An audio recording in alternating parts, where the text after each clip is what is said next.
Технология моды, фармацевтика, охрана труда. В общей сложности 35 компетенций. Сегодня завершился региональный этап чемпионата по профессиональному мастерству «Профессионалы-2023». В год педагога и наставника уделяется особое внимание образовательным учреждениям, как вузам, так и СПО. В этом фестивале приняли участие не только студенты профессиональных организаций, но и школьники.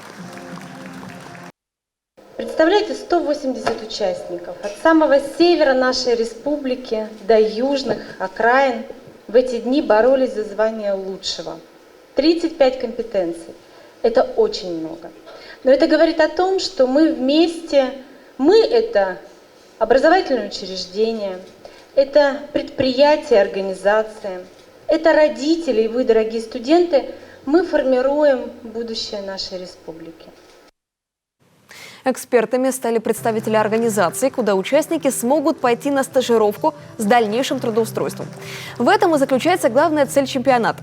Проект реализуется в рамках программы «Профессионалитет», которая направлена на поддержку талантливых молодых специалистов и их трудоустройства.